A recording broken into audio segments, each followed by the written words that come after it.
The clock on the wall of the trauma center clicked toward 3 a.m. Inside the triage station, the fluorescent lights hummed with a headache-inducing flicker that Sofia Alvarez felt in the back of her skull, a rhythmic pulse that kept her grounded in a reality she had spent 3 years trying to perfect. "Alvarez, for the love of everything holy, pick up the pace." The voice of head nurse Brenda Miller cut through the low murmur of the ward like a serrated blade. Brenda was 50, cynical, and moved with the jagged efficiency of someone who had seen every tragedy Chicago had to offer and liked none of them. She stood with her hands on her hips, glaring at Sofia, who was too meticulously, organizing in for a tray. Sofia flinched, a practiced, subtle movement that made her look smaller than she was. In her blue scrubs, which she purposely wore a size too large to hide the lean, corded muscle of her frame, she appeared as nothing more than a mid-30s blonde who had peaked in nursing school and stalled in the ER. "I'm sorry, Brenda," Sofia mumbled, her voice barely a whisper, her eyes fixed on the floor. "I just wanted to ensure the saline ratios were triple-checked. I don't pay you to check ratios that the pharmacy already cleared." Brenda snatched a chart from the counter with a snap of plastic. "I pay you to get needles in arms and clear beds. You've been here months, Alvarez, and you're still moving like you're afraid the floor is going to bite you. Dr. Sterling is already asking why I haven't replaced you with someone who has a pulse." Sofia nodded, her face flushing a performative crimson. She didn't argue. She never argued. Since arriving at the hospital, she had been a ghost, the kind of person who ate lunch in the far corner of the parking lot and never joined the staff for drinks. When the gritty stuff came in, the gunshot wounds and the mangled car wrecks, Sofia always faded into the background, handling the paperwork while the real nurses handled the blood. Nearby, Dr. Gregory Sterling leaned against the coffee machine, gesturing towards Sofia with his cup. Sterling was arrogant and brilliant, possessing a god complex that barely fit through the trauma bay doors. "Look at her," Sterling whispered to a resident. "She's literally shaking because we have a full waiting room. If a real bleeder comes in tonight, she's going to faint. Mark my words, some people have the stomach for this, and some are just prey. In the wild, she'd be eaten in 5 minutes." Sofia heard every word. She had ears like a bat, a remnant of a life where a whispered footfall meant the difference between a successful extraction and a body bag. She pretended to struggle with a supply cabinet lock, her hands trembling slightly. But if Sterling had looked closer, he would have seen that the tremble wasn't fear, it was restraint. As she hurried toward bed 4 to dress a minor laceration, her movements, clumsy under Brenda's watchful eye, suddenly became fluid and precise when the curtain closed. She wrapped the bandage with a mechanical symmetry that was terrifyingly efficient. "Damn, nurse," the patient muttered, looking at the perfect dressing. "You've done this before." Sofia blinked, snapping out of the professional trance. She hunched her shoulders again, retreating back into the mousy rookie persona. "Oh, just a lot of practice in school," she lied, scuttling away before he could ask anything else. She returned to the nurse's station just as the radio crackled to life with a static hiss that signaled the end of her quiet life. The dispatch voice was frantic, a sharp departure from the usual monotone. "Mercy Base, we have a high-priority arrival. Black SUVs. Multiple armed individuals. They aren't waiting for triage." Brenda rolled her eyes, unaware of the shadow falling over the bay. "Jenkins, take the entrance. Try not to let them intimidate you." Sofia felt the cold air rush in before the doors even hissed open. She didn't look at Brenda. She looked at the door, her internal scanner already identifying the threat levels of the men in silk and gold who were about to turn her ER into a war zone. The silence that followed the radio's frantic static was heavy, the kind of stillness that precedes a lightning strike. Then, the ER's reinforced double doors didn't just open. They were violently buckled inward as a customized black SUV used its reinforced grille to nudge them off their tracks. The screech of metal on linoleum sent Dr. Sterling's coffee mug shattering to the floor.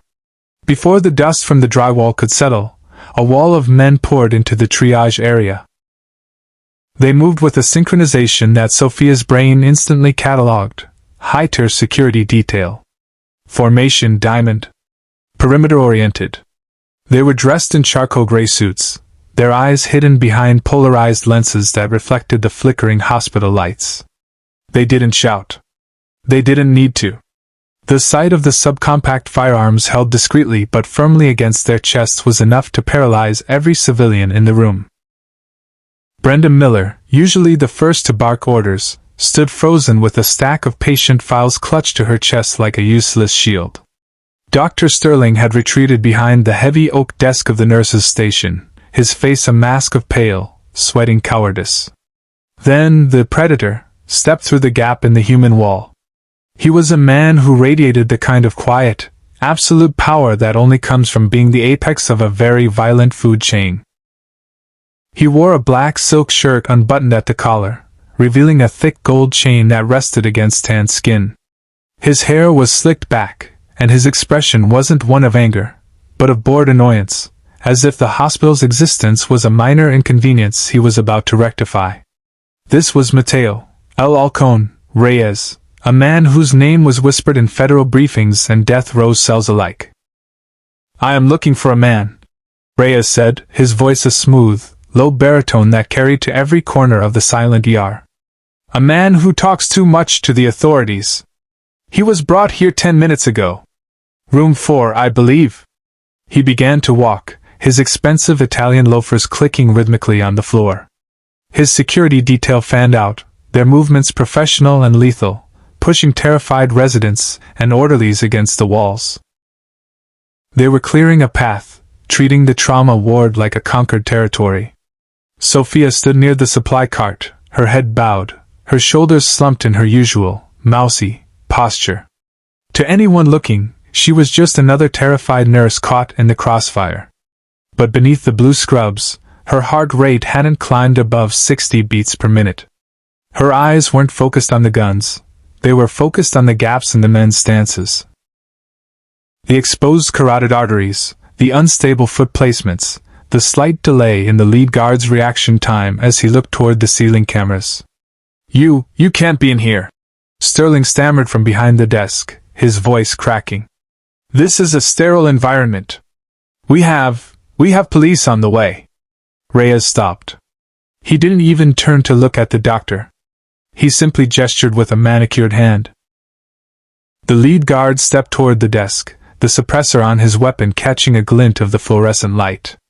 The sound of a slide racking back echoed like a death knell in the sterile hall. "The police are busy with a 3-alarm fire 6 blocks away," Reyes said softly. "You have 5 seconds to step away from that computer, or I will turn this sterile environment into a slaughterhouse." Sterling collapsed into his chair, shaking his head and covering his face. Brenda was weeping silently, her knees buckling. The entire room had been neutralized by fear. The cartel boss smiled, a thin, cruel line, and turned his gaze toward room 4. He didn't notice the quiet nurse moving. Sofia didn't run. She didn't scream. She simply stepped out from behind the supply cart, her hands empty, her face a mask of cold, professional detachment. She walked directly into the center of the hallway, intersecting the boss's path. "Sir?" Sofia said, her voice no longer a mumble, but a sharp, clear tone that carried the weight of a command. "You're in a restricted area. And you're leaning on my trauma tray." The guards paused, confused by the lack of fear. Reyes turned, his eyebrows arching in genuine amusement. He looked at the slight, blonde woman in the oversized scrubs and laughed. It was the sound of a predator who didn't realize he had just stepped into a different kind of trap. Reyes took a step towards Sofia, his smile widening into a mask of arrogant disbelief. He reached out with a manicured hand, intending to shove her aside like a piece of furniture. "You have spirit, little nurse," he purred, his voice dripping with condescension. "But you are out of your depth." He never saw the transition. One moment, Sofia was a slumped, mousy employee. The next, she was a blur of kinetic energy. As his hand reached for her shoulder, Sofia pivoted on her lead foot with the mechanical grace of a gyroscope.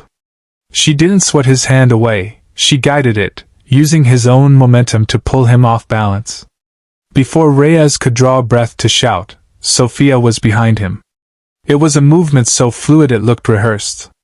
Her left arm snaked around his thick neck, while her right hand locked onto her own bicep, creating a perfect, geometric frame. This wasn't a crude chokehold. It was a textbook vascular sleeper hold. By applying pressure to the carotid arteries rather than the windpipe, she wasn't just stopping his breath, she was cutting the power to his brain.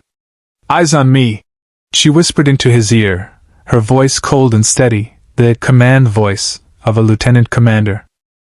Reyes's hands clawed feebly at her forearms, his rings scratching against her scrubs, but he was fighting a master of leverage. Within 4 seconds, his legs turned to jelly. Within 6, his eyes rolled back, and the apex predator slumped into her arms, unconscious before he even hit the floor. The lead guard, a man whose reflexes were honed in the streets of Culiacan, finally overcame his shock. He snarled, his hand flying to the suppressed submachine gun slung under his arm. But Sofia didn't wait for him to find his aim. As she eased Reyes's dead weight to the linoleum, she launched herself forward from a crouch. The guard managed to clear his holster, but Sofia was already inside his guard. She drove the heel of her palm into the base of his nose, a sickening crunch echoing through the silent triage.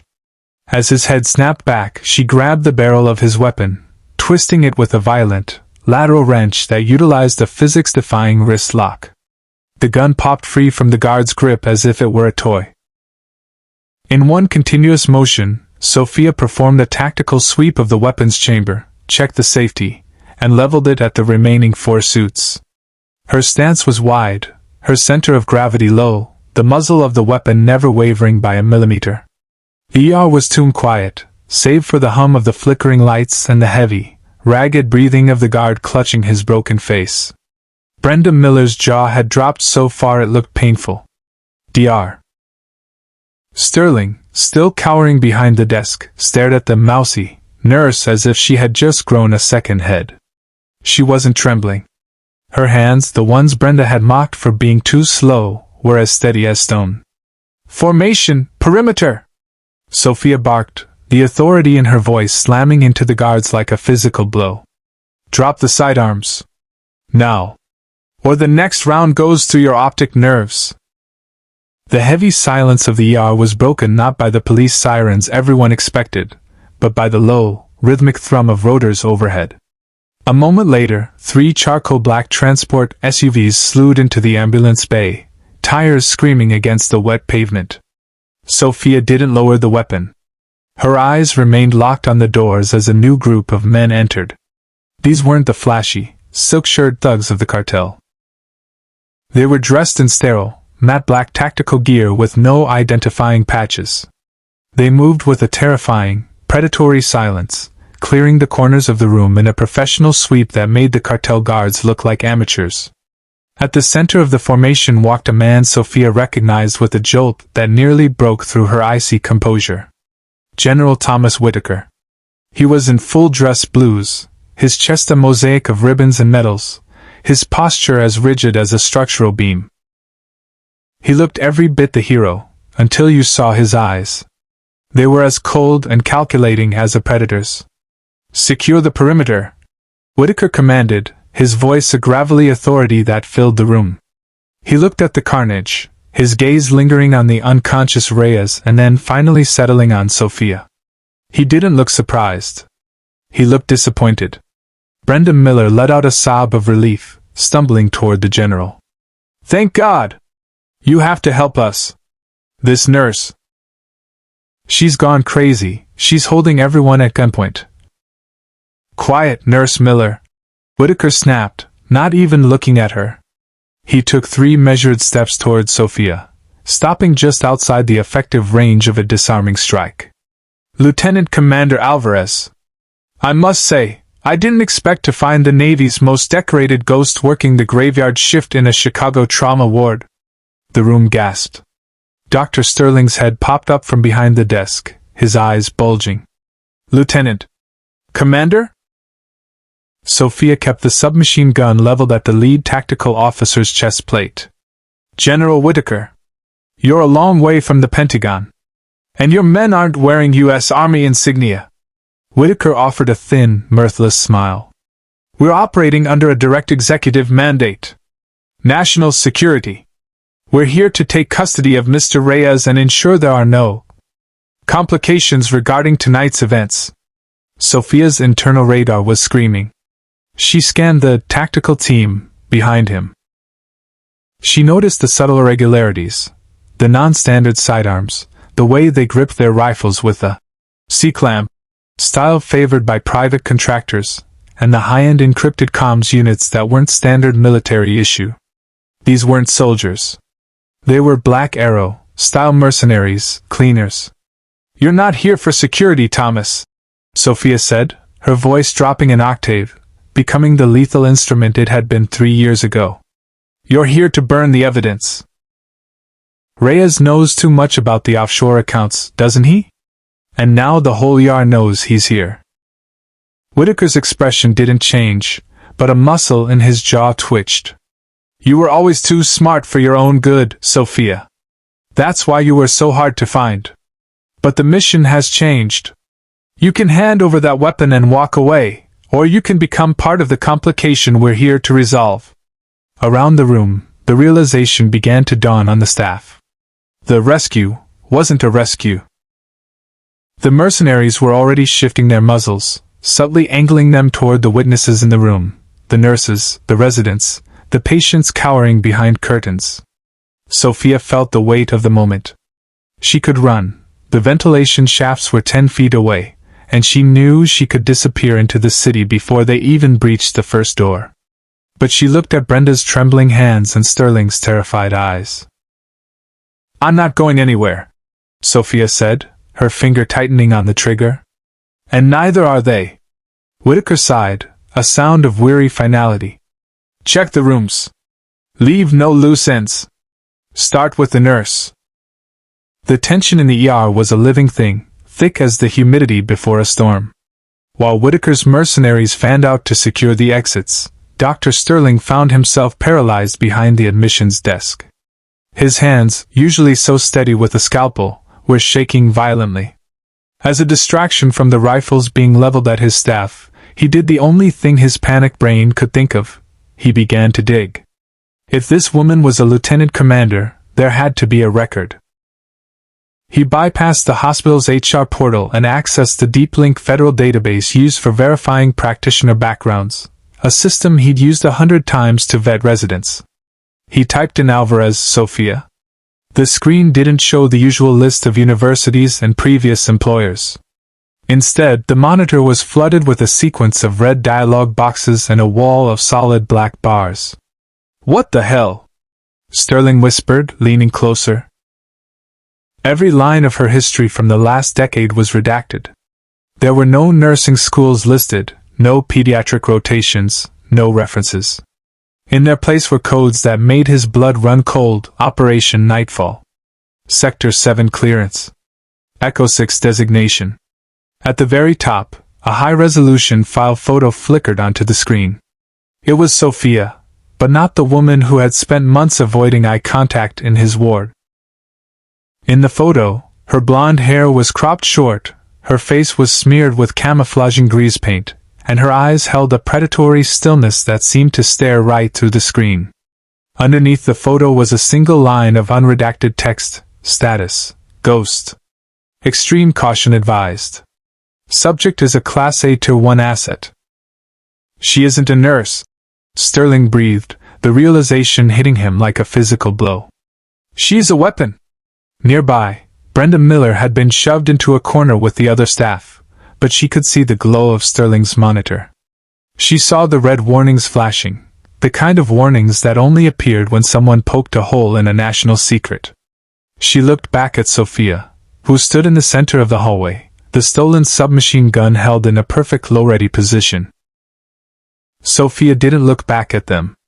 She was tracking the mercenaries' movements by the reflections in the floor wax, and the subtle shifts in the air currents. She knew what Sterling was finding. She knew the ghost was being dragged into the light, and with every second that passed, the chances of her ever returning to a quiet life were evaporating. "General," Sofia said, her voice cutting through the sounds of sobbing patients and tactical boots. "You've got 30 seconds before the local PD's silent alarm reaches the precinct. You can't kill everyone in this room and make it look like a cartel hit. Not with your face on those high-def security cameras." Whitaker didn't flinch. He gestured toward the ceiling. "The cameras were looped the moment we entered the airspace, Sofia.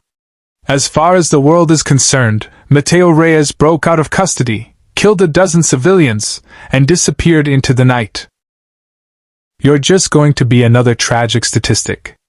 He turned to his lead mercenary, a man with a jagged scar running through his eyebrow. "Start with the doctor at the desk. He's seen too much." Sterling's heart hammered against his ribs as the mercenary raised his rifle. He looked at Sofia, the woman he had called prey only an hour ago. He saw her grip tighten. He saw the quiet nurse vanish entirely, replaced by the lieutenant commander who had been forged in the dark. "Get down!" Sofia screamed, and the ER exploded into chaos. The overhead lights didn't just flicker. They died in a synchronized groan of failing circuitry. A second later, the emergency red floodlights kicked in, bathing the trauma bay in a bloody, rhythmic pulse. In the sudden transition, Sofia felt the vibration of her personal phone against her thigh, a burner she kept for emergencies only. While the mercenaries adjusted their night vision optics, Sofia retreated 2 steps into the shadow of a heavy equipment locker. She palmed the device, the screen brightness dimmed to its lowest setting. A single encrypted message sat on the display from a contact labeled only as V, "Get out now. Whitaker has no retrieval order. He authorized clean sweep protocol. Total liquidation of site mercy."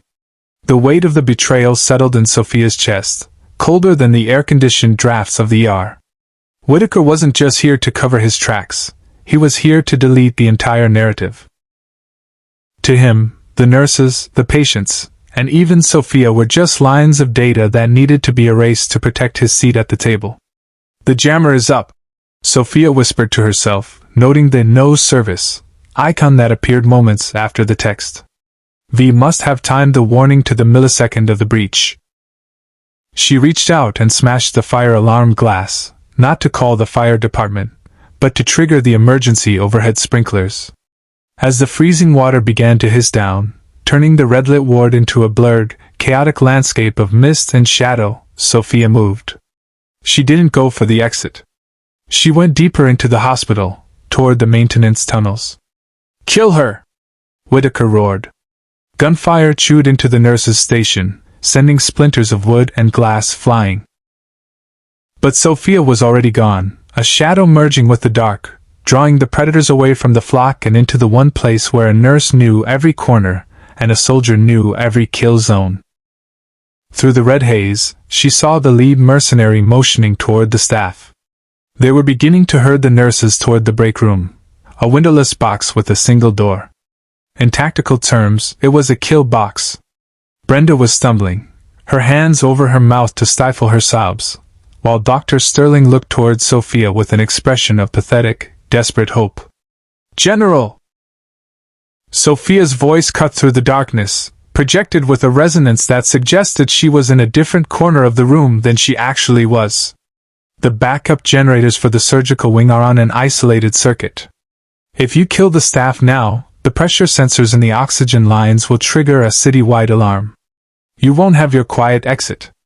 It was a lie, a calculated bluff designed to buy seconds, but it made Whitaker pause. He held up a hand, halting the mercenary's advance on Brenda. "You always did have a penchant for theatrics, Sofia." Whitaker's voice echoed, sounding disembodied in the red light. "But we both know that once the fire starts, the sensors won't matter. Why die for these people? They treated you like a servant. They mocked you. Give me Reyes, and I'll let you vanish again. I'll even give you a new name." Sofia looked at the staff. She remembered Brenda's sharp tongue and Sterling's arrogance. but she also remembered the way Brenda had stayed overtime to hold the hand of a dying John Doe last week. They were flawed, but they were civilian life, the very thing she had sworn to protect before she became a ghost. "You forgot one thing about the clean sweep protocol, Thomas," Sofia said, her voice shifting into a low, predatory growl as she slipped a pair of heavy-duty trauma shears into her tactical grip. "It only works if you catch the ghost." The maintenance tunnels beneath Mercy General were a labyrinth of sweating pipes and industrial hums, but to Sofia, they were a playground of tactical opportunity. She moved through the darkness with the fluid, silent gait of a hunter, her senses hyper-tuned to the vibrations of the floor above. She wasn't just a nurse anymore, she was a combat engineer in a blue scrub top. She ducked into a secondary supply closet, her hands moving with lightning speed. She grabbed a canister of medical-grade isopropyl alcohol and several rolls of surgical tape. Nearby, a row of portable oxygen tanks stood like silent sentinels. To a civilian, they were life-saving tools. To Sofia, they were high-pressure incendiary devices waiting for a catalyst. She worked in the dim red glow of a single emergency light, her movements mechanical and precise. She bypassed the safety valves on two of the tanks using a pair of heavy-duty trauma shears, rigging them with a tripwire made from high-tensile suture thread. She then moved to a shelf of cleaning supplies, mixing concentrated bleach with ammonia-based floor strippers in a series of glass specimen jars. She knew the exact chemical ratios required to create a makeshift tear gas, a trick she'd learned in a black site in Eastern Europe when her primary kit had been compromised. "Use what the environment provides," her instructor had always barked during SEER training. Sofia hadn't forgotten. She slid a handful of disposable scalpels into her waistband, their stainless steel blades catching the red light like shark teeth.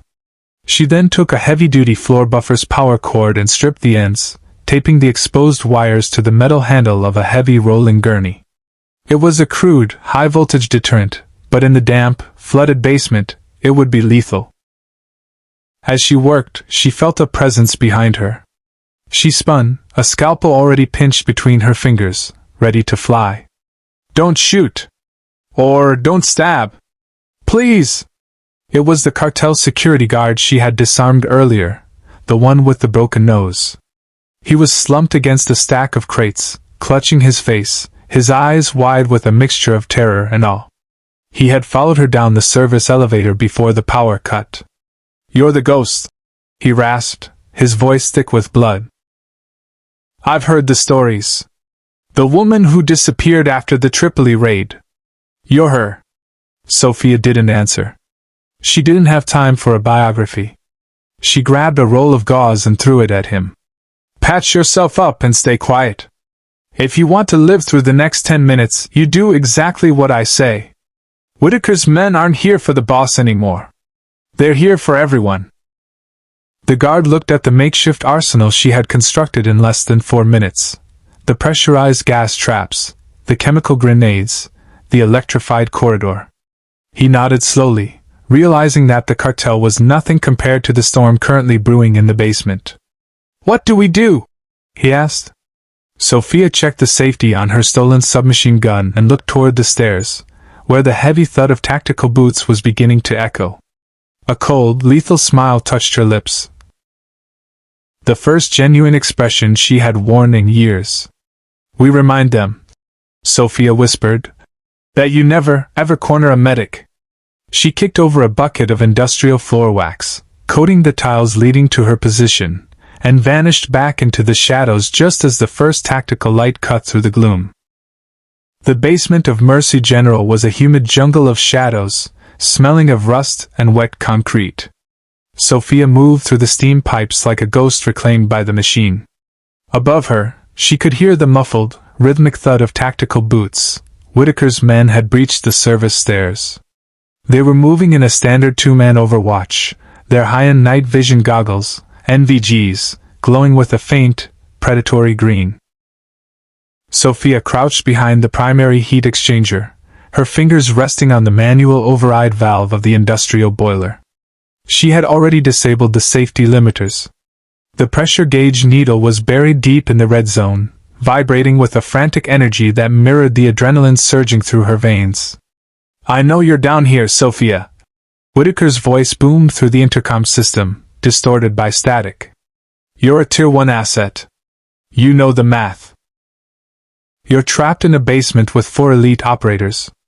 Don't force me to waste the taxpayers' money on more body bags."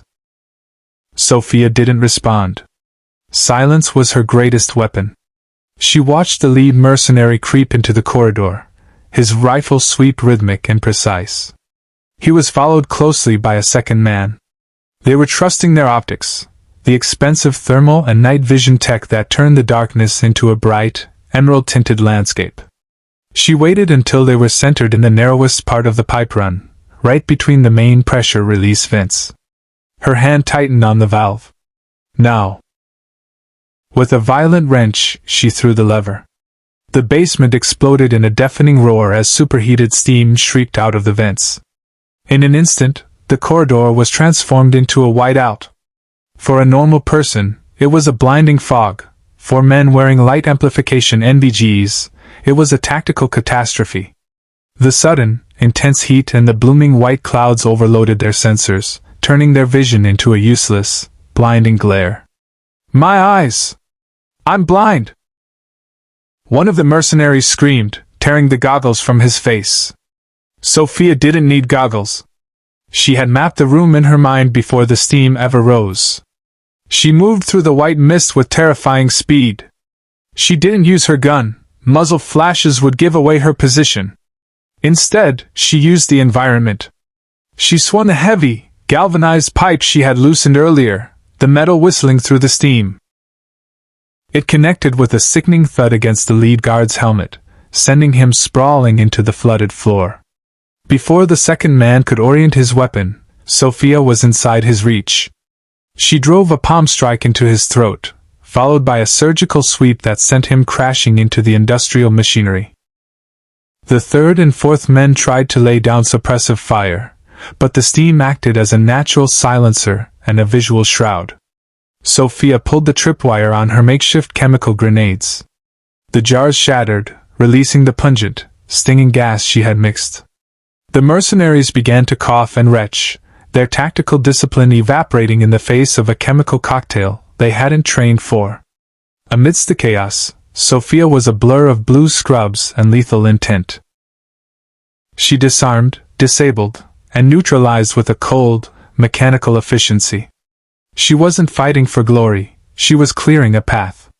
Within minutes, the elite operators were a heap of groaning shadows on the basement floor. She stepped out of the steam, her face slick with sweat and condensation, her breathing shallow and controlled. She looked down at the last conscious mercenary, who was staring up at her in pure, unadulterated terror. "Tell Whitaker," Sofia whispered, her voice cutting through the fading hiss of the steam like a razor. "The ghost is coming for him next." The steam was still clearing as Sofia ascended the service stairs, her movements light and predatory. She emerged back into the ER triage to find a scene of stagnant terror. General Whitaker stood near the center of the room, his sidearm drawn, pointed at Brenda's head. He was the last man standing, a desperate king on a crumbling board. "Drop it, Sofia!" Whitaker roared, his voice cracking. "I know you're there. I've got sensors on the perimeter. You can't leave this building." Sofia stepped out from behind a vending machine, her stolen submachine gun held at a relaxed low ready. She was drenched in sweat and condensation, her blue scrubs stained with industrial grease, yet she looked more composed than the man in the metals. "The sensors are looped, Thomas," she said, her voice a calm, chilling monotone. "I used a maintenance override. And your cleaners are currently unconscious in the boiler room. You're holding a gun on a nurse in front of a dozen witnesses and a backup server that just finished uploading the last 10 minutes of footage to a remote V drive." Whitaker's eyes darted to the computer terminal. The red upload light was blinking steadily. His hand began to shake. He knew the protocol. He knew that once the data was out, he was no longer an asset. He was a liability. "You're a ghost, Sofia," he hissed, his finger tightening on the trigger. You don't exist. No one will believe them. Maybe, Sofia replied, stepping into the light. But the Navy will believe the encryption key. Drop the gun, walk out of here, and tell your handlers the mission was a total loss.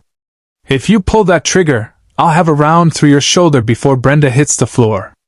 You know I don't miss. The standoff stretched for an eternity.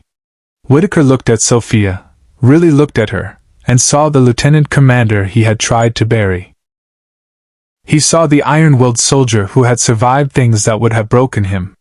Slowly, with a look of pure venom, he lowered the weapon and holstered it. This isn't over, he spat. For me it is, Sofia said. Whitaker turned and marched out of the ambulance bay, his boots echoing a retreat.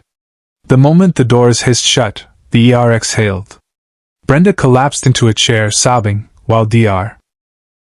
Sterling finally slumped against the wall, staring at Sofia with a mixture of fear and profound respect. Sofia didn't wait for the police sirens that were finally beginning to wail in the distance. She knew the window was closing. She walked over to the desk where Sterling sat. He looked up at her, his mouth hanging open. You saved us, he whispered. Who are you really? Sofia didn't answer. She reached into her pocket and pulled out a heavy, bronze-colored object.